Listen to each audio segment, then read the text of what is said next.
ये भी समझाया है। सभी सीताएं ब्राइड से हैं और वो है राम ब्राइड ग्रूम।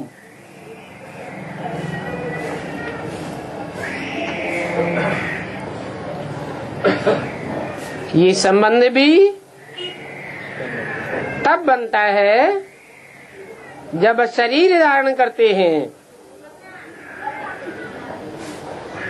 नहीं तो उनकी आत्मा का नाम ही शिव है, जो कभी बदलता नहीं है।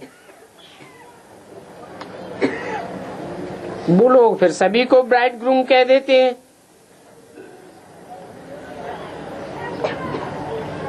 अभी ब्राइड ग्रूम सभी में प्रवेश करे, ये तो नहीं हो सकता।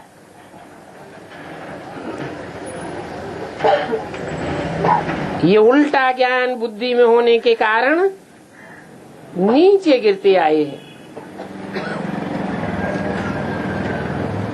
क्योंकि बहुत ग्लानि करते हैं, पाप करते रहते हैं, डिफेम करते हैं, बाप की बहुत बड़ी निंदा करते हैं। सो भी बेहद के बाप की निंदा करते हैं। इब्राहिम बुद्ध क्राइस्ट तो फिर भी हद के बाप हैं।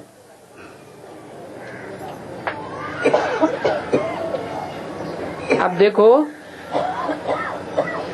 बच्चे का बाप की ग्लानि करेंगे क्या?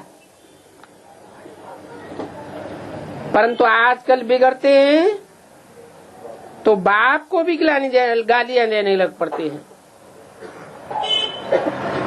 और ये तो बेहद का बाप है। आत्मा ही बेहद के बाप की ग्लानि करती है। हे भगवान, आप कच्छ मच्छ अवतार लेते हो। कच्छ अर्थात कछुआ के बच्चे हो, मच्छ अर्थात माछला के बच्चे हो। कितनी रूहानी बाप को ग्लानियां देते हैं, गालियां देते हैं और ग्लानि करने लग पड़ते हैं। भारत में ही ऐसी ग्लानि करते हैं और कहीं भी कोई ऐसी ग्लानि नहीं करते हैं। कृष्ण के लिए कितनी ग्लानि किए, कहते रानियों को भगाया,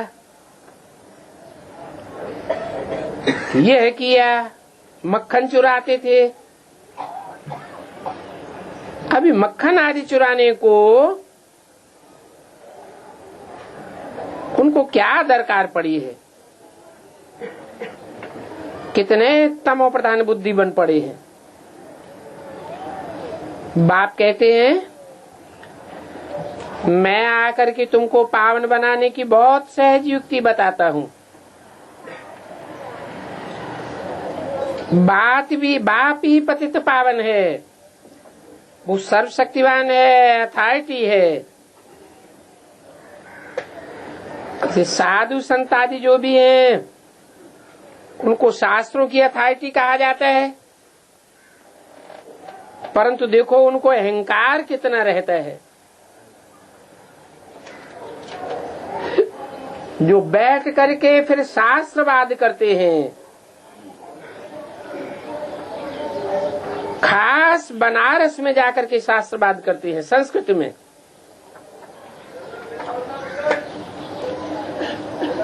एक कहेगा इसका अर्थ ये है, दूसरा कहेगा इसका अर्थ ये है, ये नहीं है। बड़े शास्त्रों की बातों में होशियार होते हैं, फिर उनको मान देने के लिए हर एक को 21-21 रुपया देते हैं। कितना भवका होता है उन शास्त्रवादियों का। 5-5, 7-7 मोटरें भी रहती हैं, सिपाही पहरे वाले रहते हैं, खजाना उनके हाथ में होता है,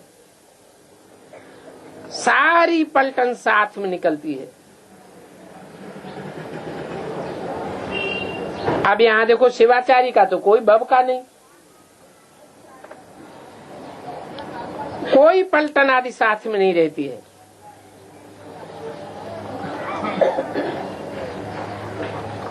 ये शिवाचारी तो सभी वेदों शास्त्रों आदि का सार बैठ बताते हैं।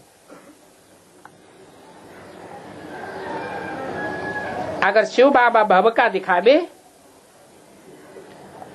तो फिर पहले इनका भी भव का चाहिए, परंतु ये कायदा नहीं है, क्योंकि बाप तो कहते हैं मैं तुम बच्चों का सर्वेंट हूँ। बाप इनमें प्रवेश करके बच्चों को समझाते हैं, कहते हैं बच्चे तुम पतित बन गए हो, पहले तुम पावन थे, फिर 84 जन्मों बाद पतित बने हो। ये पतित दुनिया है ना, सतयुग को पावन दुनिया कहा जाता है, जबकि लक्ष्मी नारायण सतयुग में राज्य करते थे, अभी पतित बन गए हैं। इनकी हिस्ट्री जाग्राफी फिर रिपीट होगी। इन्होंने ही 84 जन्म भोगे हैं, फिर इनको ही तमो प्रधान से सतो प्रधान बनने की युक्ति बताता हूँ।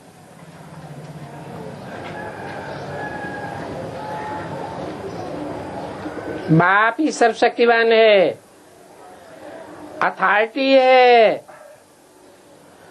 ब्रह्मा द्वारा सभी वेदों शास्त्रों का सार बैठ समझाते हैं।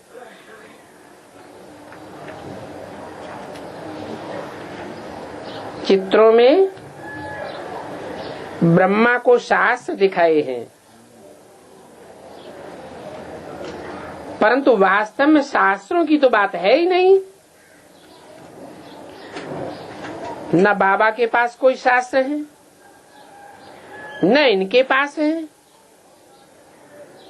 और तुम्हारे पास भी तो शास्त्र नहीं है। ये तो तुमको नित्य नित्य नई नई बातें सुनाते हैं, और ये तो जानते हो ये शास्त्र सभी भक्ति मार्ग के हैं। मैं कोई शास्त्र थोड़ी सुनाता हूँ, मैं तो तुमको डायरेक्ट मुख से सुनाता हूँ।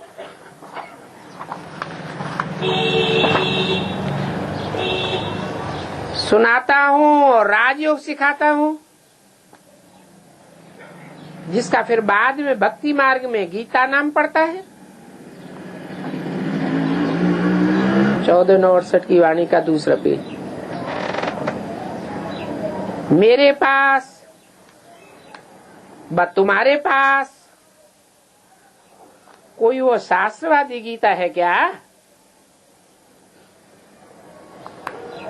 ये तो पढ़ाई है। पढ़ाई में अध्याय व श्लोक आदि थोड़े ही होते हैं। मैं तो तुम बच्चों को पढ़ाता हूँ, और हूबहू कल्प पहले मिसल पढ़ाता हूँ, और आगे भी कल्प कल्प पढ़ाता रहूंगा। इतनी सहज बात समझाता हूँ। कहता हूँ अपन को आत्मा समझो। ये शरीर तो विनाशी है, मिट्टी हो जाता है।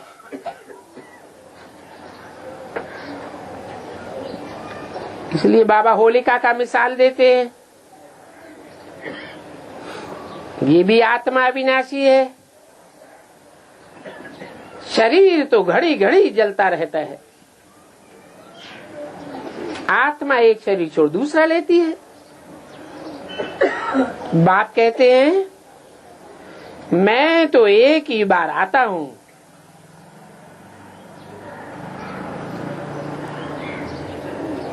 जिसकी यादगार मनाते भी शिवरात्रि हैं।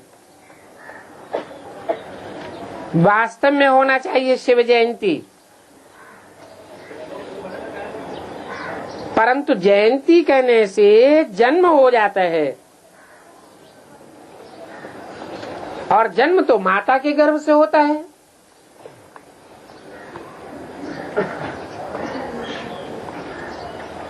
इसलिए शिवरात्रि कहा जाता है।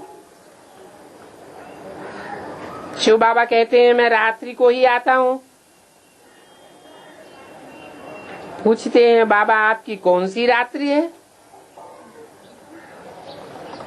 कहेंगे द्वापर और कलयुग की रात्रि है।